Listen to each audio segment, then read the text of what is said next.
So student now we are going to solve exercise 13.1 question number 2। अब देखो question number 2 क्या लिखा है, a mixture of paint is prepare by mixing 1 part of red pigment with 8 part of the base in the following table. Find the part of the base that need to be added. Okay. अब देखो question chemistry का है पर हमको maths का use करके ये सारे जो भी हमको फिलअप्स दिए हुए ये सब हमको फिल करने हैं। बहुत इजी क्वेश्चन। तो देखो क्या बोल रहा है, पार्ट ऑफ रेड पिगमेंट। अगर रेड पिगमेंट का आप एक पार्ट डालोगे तो उसका बेस कितना हो जाएगा 8। ऐसे ही रेड पिगमेंट का 4 पार्ट डालोगे तो हमें बेस फाइंड करना है, फिर 7 डालोगे तो उसका, 12 डालेंगे तो उसका, 1 डालेंगे और 20 डालेंगे तो उसका फाइंड करना है। मतलब ये सारे फिलअप्स हमको फाइंड करने हैं। हमको सिर्फ एक दिया हुआ है, अगर आप 1 डालोगे तो आपको 8 मिलेगा। ठीक है। अब देखो ये क्या है मेरा x, ठीक है, ये क्या है मेरा y। x1 upon y1 that equals to x2 upon y2 that equals to x3 upon y3। यहाँ पे कहाँ तक जाना है, x3 x4 x5 that equals to x4 upon y4 that equals to x5 upon y5। ठीक है। ये हमको फॉर्मूला तो हमने बहुत बार डिस्कस कर लिया, इंट्रोडक्शन में भी और क्वेश्चन नंबर 1 में भी। तो देखो यहाँ से हमको x2 की वैल्यू आ जाएगी, कैसे निकलेगी देखो। तो x1 कौन है 1, तो 1, y1 कौन है 8 डेट इक्वल्स टू x2 कौन है 4, y2 का हमें नहीं पता, तो अब क्या करेंगे y2 इंटू 1, बस आपको क्रॉस मल्टीप्लाई करना है, आपका आंसर आ जाएगा। y2 इंटू 1 क्या होगा y2, 8 इंटू 4 कितना होता है 32, बस आ गया आपका y2 का आंसर 32। मतलब रेड पिगमेंट 4 है तो आपका बेस क्या हो जाएगा 32।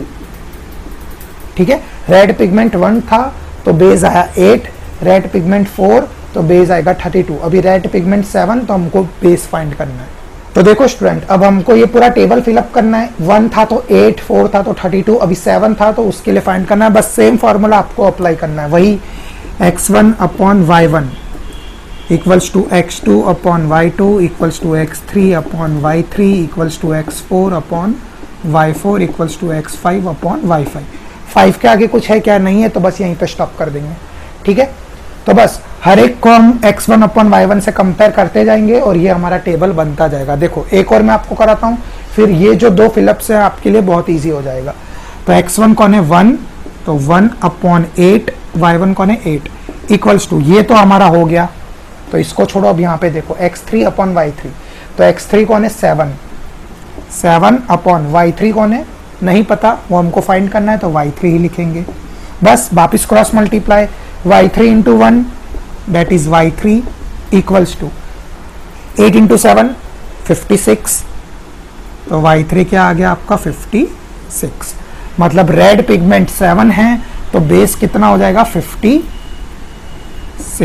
बस इसी तरीके से 12 और 20 का फाइंड करना है। कैसे करते हैं चलिए देखते हैं। तो देखो बच्चों अभी नेक्स्ट 12 के लिए हमें फाइंड करना है, तो फॉर्मूला तो मेरा वही सेम है, सबको मुझे x1 अपन y1 से ही कंपेयर करना है। ये आप लोगों के लिए बहुत इजी हो जाएगा क्योंकि सब में इक्वल्स टू है, तो आप किसी को भी किसी से भी कंपेयर कर सकते हो। तो x1 अपन y1, x1 कौन है 1, y1 कौन है 8 डेट इक्वल्स टू x2 तो हमारा निकल गया, x3 भी हमारा निकल गया। अब x4 पे फोकस करेंगे। x4 कौन है 12, y4 हमें फाइंड करना है तो यहाँ पे मैं लिख दूंगा y4। Cross multiply y4 into 1 that is y4, 12 into 8 that is 96, तो y4 का आंसर क्या आ गया 96। डेट मीन्स जब रेड पिगमेंट 12 है तो उसका बेस क्या आ जाएगा 96। देखा इस तरीके से हमारा धीरे धीरे पूरा टेबल फिलअप हो रहा है। अब देखो लास्ट पार्ट, जब रेड पिगमेंट 20 है तो इसका बेस क्या हो जाएगा। तो देखो बच्चों अब इसका लास्ट पार्ट, रेड पिगमेंट 20 तो बेस फाइंड करना है। फॉर्मूला तो वही सेम सब में, तो सबको x1 अपन y1 से ही कंपेयर करेंगे। x1 कौन है हमारा 1, y1 कौन है हमारा 8, x2 निकल गया, y3 निकल गया, y4 भी निकल गया। बस लास्ट वाला बाकी है x5 और y5। तो x5 कौन है, x वाली वैल्यू 20, y5 नहीं पता तो फाइंड करनी है तो आ जाएगा, कोई बात नहीं, अपॉन y5। बस क्रॉस मल्टीप्लाई y5 इंटू 1 तो y5 ही रहता है, किसी भी चीज को 1 से मल्टीप्लाई करोगे तो सेम रहेगा। 8 इंटू 20, 8 टू 16, लास्ट में 0 है तो यहाँ पे 0 लगा दो, हो गया। तो y5 क्या आ गया आपका 160। डेट मीन्स अगर रेड पिगमेंट 20 है तो बेस क्या आ जाएगा उसका 160। सो इस तरीके से आपका पूरा टेबल हो गया फिलअप। बस यही एक फॉर्मूला है जो आपको याद रखना है, x1 upon y1 that equals to x2 upon y2 equals to constant k। k आपको इंडिकेट करेगा कि आपको कहाँ तक जाना है। तो यहाँ पे 5 टर्म्स थे, 1 2 3 4 5, इसलिए हमने 5 तक किया बस। और फिर आपको क्रॉस मल्टीप्लाई करना और आपका आंसर आ जाएगा। So this was exercise 13.1 question number 2। In case if you have any doubt, you can mention it in the comment box. Now come and let's solve the question number 3.